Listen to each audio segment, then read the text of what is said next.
আলাইহি ওয়াসাল্লাম হজ পরবর্তী জীবন একজন হাজী সাহেবের করণীয় কি, একজন হাজীর জীবন ধারা কেমন হওয়া উচিত হজের পর। হজ তো হচ্ছে এমন একটি আমল যে আমল পরবর্তী জীবনের জন্য আলোক প্রদীপ স্বরূপ। এটা পরবর্তী জীবনের আলোক প্রদীপ বাইতুল্লাহ শরীফের হজ। এই হজটাকে রাসূল করিম সাল্লাল্লাহু আলাইহি ওয়াসাল্লামের যে নির্দেশনা বিদায় হজের ভাষণে দিয়েছেন, এক নম্বর কথা বলেছেন ইত্তাকুল্লাহ, আল্লাহকে ভয় করো। ইত্তাকু রাব্বাকুম, তোমরা তোমাদের রবকে ভয় করো। তাকওয়া, আল্লাহ ভীতিপূর্ণ জীবন, তাকওয়ার রঙে রঙিন হও। জীবনের সর্বক্ষেত্রে তাকওয়া। তাকওয়া কোনো আতঙ্কের নাম নয়। তাকওয়া হচ্ছে যে সচেতনতা, আত্মসচেতনতা, আল্লাহর কাছে ময়দানে মাহশারে জবাবদিহিতার ভয়, আল্লাহর প্রভাব প্রতিপত্তিকে সর্ব অবস্থায় অন্তরে জাগরুক রেখে আল্লাহর সম্মানার্থে গুনাহ ছেড়ে দেওয়া, এটাকে তাকওয়া বলা হয়। হারাম পরিহার করা, হালাল এবং পবিত্র পথে জীবনযাপন করা, শুদ্ধ পথে জীবনযাপন করা, ভেতর বাহিরকে পবিত্র রাখা হাজী সাহেবের কর্তব্য এবং করণীয়। এটা হজ পরবর্তী জীবনে যে চোখ দিয়ে হাজী সাহেব আল্লাহর ঘর দেখেছেন, আল্লাহর ঘর দেখে সবাই মাত্র এসছেন, সেই চোখ দিয়ে আর হারাম জিনিস দেখবেন না। এই চোখ দিয়ে আপনি আল্লাহ আপনাকে তার ঘর দেখিয়েছেন, মিনা, মুজদালিফা, আরাফা দেখিয়েছেন। ওই সমস্ত জায়গাতে আপনি হেঁটেছেন যে সকল জায়গাতে রাসূল করিম সাল্লাল্লাহু আলাইহি ওয়াসাল্লাম, সাহাবায়ে কেরাম সহ হেঁটেছেন। সুতরাং যে পা দিয়ে আরাফার ময়দানে গিয়েছেন, যে পা দিয়ে হেঁটে মিনাতে গিয়েছেন, মুজদালিফাতে গিয়েছেন, যে পা দিয়ে জামারাতে কঙ্কর নিক্ষেপ করতে গিয়েছেন, সেই পা যেন আমৃত্য গুনাহের পথে আর অগ্রসর না হয়, সেই পাকে হেফাজত করা আপনার দায়িত্ব, হাজী সাহেবের দায়িত্ব। যে হাত দিয়ে আপনি আল্লাহর ঘরের কালো গিলাফকে স্পর্শ করেছেন, সেই হাত যেন কারো প্রতি জুলুম না করে, সেই হাত যেন অন্যায় না করে, সেই হাত যেন অন্যায় কাজে সিগনেচার না করে, সেই হাত যেন অন্যায় কাজের সাক্ষী না হয়, সেই হাত দিয়ে যেন অন্যায় কোনো কিছু, নিষিদ্ধ কোনো কিছু স্পর্শিত না হয়। আপনি আপনার হাতকে হেফাজত করুন। এই হাতকে দিয়ে আপনি বাইতুল্লাহ শরীফকে স্পর্শ করেছেন। এভাবে জীবনের প্রত্যেকটা সময়ে ক্ষেত্রে নিজের অঙ্গ প্রত্যঙ্গগুলোকে গুনাহ থেকে বাঁচানো। ইত্তাকু রাব্বাকুম, বিদায় হজের প্রথম কথাই এটা। তিরমিজি শরীফের হাদিস, আবু উমামা রাদিয়াল্লাহু আনহু থেকে বর্ণিত হাদিস। রাসূল করিম সাল্লাল্লাহু আলাইহি ওয়াসাল্লাম বলেছেন ইত্তাকু রাব্বাকুম। এই যে হাজরা ময়দানে আরাফাতে সমবেত হয়েছে রাসূল করিম সাল্লাল্লাহু আলাইহি ওয়াসাল্লামের সাথে, এটা ময়দানে মাহশার হবে, এটা হাসরের মাঠ হবে। সেই হাসরের মাঠে প্রশিক্ষণ দিয়ে এসছেন আপনি, অনুশীলন করে এসছেন, ময়দানে হাসরের মধ্যে আপনি অবস্থান করে সেখানে দাঁড়িয়ে এসছেন, বসে এসেছেন, প্রতীক্ষায় ছিলেন, সেখানে অপেক্ষা করেছেন সূর্য স্তমিত হওয়ার জন্য। সেই ময়দান আপনাকে স্মরণ করিয়ে দিয়েছে একদিন ময়দানে মাহশারে তোমাকে উপস্থিত হতে হবে, যে ওয়াকিফুহুম ইন্নাহুম মাসউলুন। ময়দানে মাহশারে ফেরেশতাদেরকে আল্লাহ বলবেন তাদেরকে থামাও, তারা আগে জিজ্ঞাসিত হবে, আগে জিজ্ঞাসিত হবে, তারপরে তারা তাদের বোর্ডিং পাস করবে। এর আগে নয়, জিজ্ঞাসিত হবে আগে। ওয়াকিফুহুম, থামিয়ে দাও তাদেরকে, ইন্নাহুম মাসউলুন। সেই ধ্বনির প্রতিধ্বনি তো সেখানে আপনি পেয়েছেন। সেই অবস্থাকে অন্তরে স্মৃতিময় করে রাখা এবং নিজেকে গুনাহমুক্ত রাখা। ইত্তাকু রাব্বাকুম, সর্বাবস্থাতে, সরবে নীরবে, নির্জনে, মানুষের জনসম্মুখে, সমাবেশে, ঘরের নির্জনে, রাতের নিস্তব্ধতায় আর দিনের চাঞ্চল্য মুখরতায়, সর্ব অবস্থায় ইত্তাকু রাব্বাকুম, আপনি আপনার রবকে ভয় করুন। রাসূল করিম সাল্লাল্লাহু আলাইহি ওয়াসাল্লাম, হযরত আবু যর গিফারী রাদিয়াল্লাহু আনহু সাহাবী, তাকে বলেছেন ইত্তাকিল্লাহা হাইসুমা কুনতা, যেখানেই থাকো আল্লাহকে ভয় করো, যে অবস্থায় থাকো। এটা মুমিন জীবনের বড় নির্দেশনা, মৌলিক শিক্ষা হজ থেকে, যে আল্লাহর তাকওয়া, ওয়া তাযাওয়াদু ফাইন্না খায়রাজ যাদি তাকওয়া, যে উত্তম পাঠেও আমি হজে গ্রহণ করেছি, সেটাকে আমৃত্যু আমি ধারণ করে চলবো, তাকওয়ার সাথে চলবে আমার জীবন। আমি যদি হজ পূর্ববর্তী জীবনে হারামে লিপ্ত ছিলাম, আল্লাহ আমাকে হজ করার সৌভাগ্য দান করেছেন, হজ থেকে ফিরে হজ পরবর্তী জীবনে সেই হারাম থেকে যদি আমি দূরে না সরি, সেই হারামকে যদি আমি পরিহার না করি, আবার সেই হারামের পথে আমি ফিরে যাই, তাহলে এটা আমার জন্য হবে না মাহরুমের বড় আলামত, বঞ্চিত হওয়ার আলামত হবে। এটা আমার হজ কবুল না হওয়ার সিমটম হবে। এটা মকবুল হজের ওয়াদা করা হয়েছে, আল্লাহ রাসূল বলেছেন মকবুল হজের বিনিময়ে জান্নাত। যে কোনো হজের বিনিময়ে জান্নাত নয়, মকবুল হজের বিনিময়ে জান্নাত। মকবুল হজ কাদের নসিব হয়েছে? যারা হজকে আমৃত্যু, হজের কার্যক্রম শেষ হয়ে গিয়েছে, হজ কিন্তু শেষ হয়নি, হজ থাকবে আমৃত্যু। হজ জীবন্ত, এটা জীবন্ত আমল। হজের কার্যক্রম শেষ হয়ে গিয়েছে নির্দিষ্ট জায়গাতে, নির্দিষ্ট পদ্ধতিতে, নির্দিষ্ট জায়গাতে, সময়ে, কিন্তু হজ এখনো শেষ হয়নি। হজ তো পুরোদস্তুর জীবন্ত আপনার জীবনে, মৃত্যু পর্যন্ত হজ আপনার সঙ্গী হবে। হজের শিক্ষা নির্দেশনা আল্লাহ নবীর আপনার সঙ্গী হবে।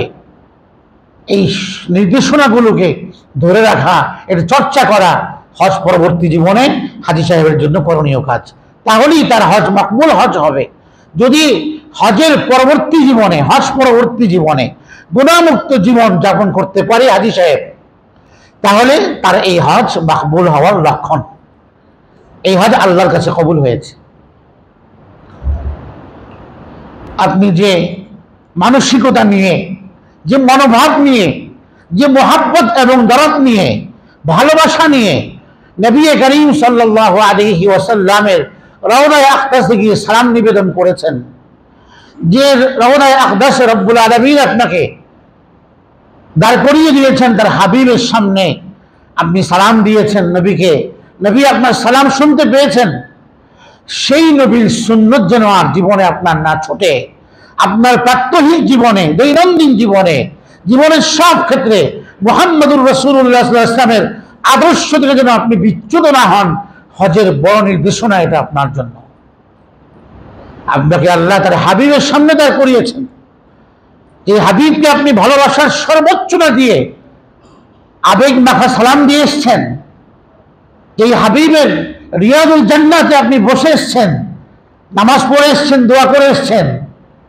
সেই হাবিবের প্রতিটি সুন্নত, প্রতিটি আদর্শ যেন আপনার সকল জীবনের সব ক্ষেত্রে বাস্তবায়িত হয়, এটা আপনার করণীয়। এটা একজন আল্লাহর ঘরের আশিক প্রেমিক হাজী ব্যক্তির জন্য তার হজ পরবর্তী জীবনের জরুরি আমল। এই জন্য 1 নম্বর তাকওয়া, ইত্তাকু রাব্বাকুম, সব ক্ষেত্রে আল্লাহকে ভয় করা। হারাম উপার্জনকে ছাড়ি, হালালের পথে আসি, সুদ ঘুষ ছেড়ে দেই, এটা বিদায় হজের শিক্ষা। নবী করিম সাল্লাল্লাহু আলাইহি ওয়াসাল্লাম দীর্ঘ এক হাদিস মুসলিম শরীফের, সেই হাদিসের মধ্যে বলেছেন, যারা আগে সুদ খেয়েছ এগুলো সব বর্জন করো, সুদ বর্জন হবে, সব ধরনের কুসংস্কার বর্জন হবে, যা আমি যেগুলোতে লিপ্ত ছিলাম, হজের পরে এসে সব ধরনের কুসংস্কার থেকে আমাকে বেরিয়ে আসতে হবে, অপসংস্কৃতি থেকে বেরিয়ে আসতে হবে, অমুসলিমদের কালচার থেকে আমাকে বেরিয়ে আসতে হবে, মুহাম্মদুর রাসূলুল্লাহর কালচার গ্রহণ করতে হবে, তার সংস্কৃতি গ্রহণ করতে হবে, তার আদর্শ গ্রহণ করতে হবে। এটা হজের শিক্ষা, এটা আমার দায়িত্ব, এটা আল্লাহ ঘরের হাজীর দায়িত্ব। ইত্তাকু রাব্বাকুমের মধ্যে সব কথা, এবং রাসূল করিম সাল্লাল্লাহু আলাইহি ওয়াসাল্লাম এই কথাও বলেছেন, ইত্তাকুল্লাহা ফিন নিসা, বিদায় হজের ভাষণে সেই দীর্ঘ হাদিস, ইত্তাকুল্লাহা ফিন নিসা, তোমাদের অধীনস্থ নারীদের হক আদায়ের ব্যাপারে তোমরা আল্লাহকে ভয় করো। সর্বক্ষেত্রেই আল্লাহর ভয়, হজে আল্লাহর ভয়, বন্দিগিতে আল্লাহর ভয়, লেনদেনে ব্যবসা বাণিজ্যে আল্লাহর ভয়, সামাজিক কাজে আল্লাহর ভয়, আখলাক চরিত্রে আল্লাহর ভয়, ঘরের অধীনস্থ মানুষের হক আদায়ে আল্লাহর ভয়।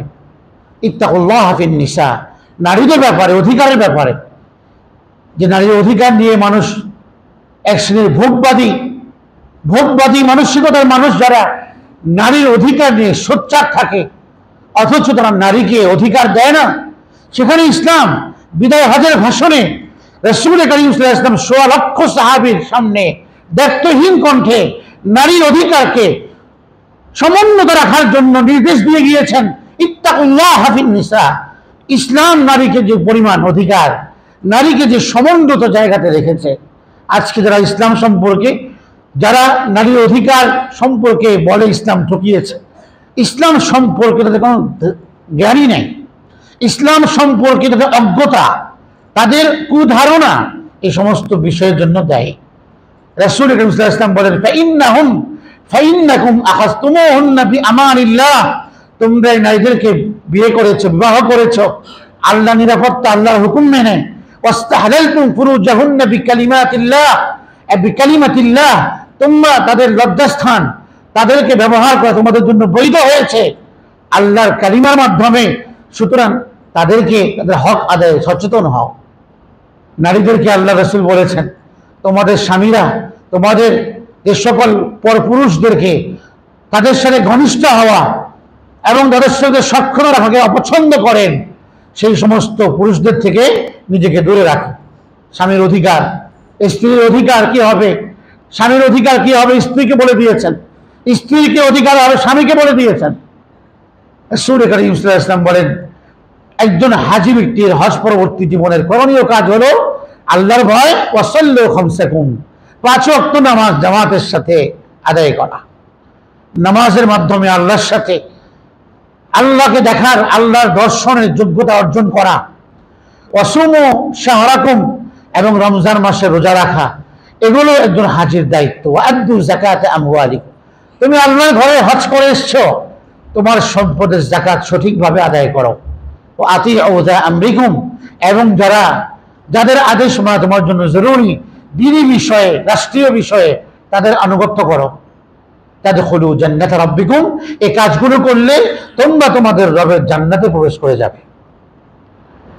দীর্ঘ হাদিসে রাসূল করিম সাল্লাল্লাহু আলাইহি ওয়াসাল্লাম বলেন, এই অধিকারগুলো বলে আব্দুল্লাহ ইবনে আব্বাস বলেন, হাদিহি ওয়াসিয়াতু নবিয়্যিকুম লিউম্মতিহি, এই হাদিসে, এই নির্দেশনাতে আল্লাহর নবীর পক্ষ থেকে উম্মতের জন্য ওসিয়ত, উম্মতের জন্য আল্লাহর নবীর নির্দেশনা এবং তার আদেশ, উম্মত যেন আল্লাহর নবীর ওসিয়তগুলো অক্ষরে অক্ষরে পালন করে আমৃত। এগুলো হজ পরবর্তী জীবনে আমাদের ধারণ করতে হবে।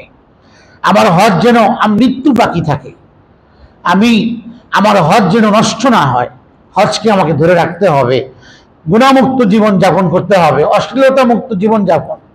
আমার ঘরে পর্দা ছিল না, ইসলামের গুরুত্বপূর্ণ ফরজ বিধান, স্ত্রীকে, মেয়েকে পর্দা করানো, এই হুকুম আমাকে পালন করতে হবে, আমার দায়িত্ব এটা।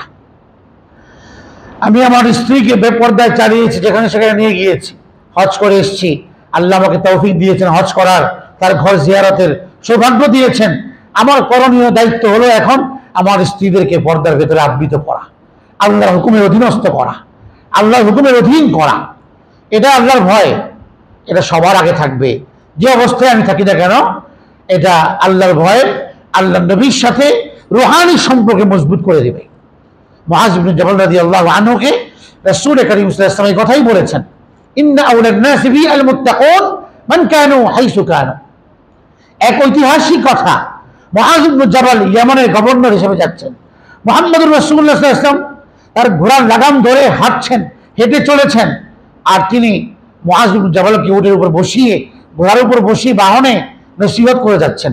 করতে করতে এক পর্যায়ে তাকে বললেন যে, আসা আল্লাহ তালকানি বা'দা আমি হাদা, মুআয, হয়তো সামনের বছরে মদিনাতে আসলে আমাকে জীবন্ত নাও পেতে পারো।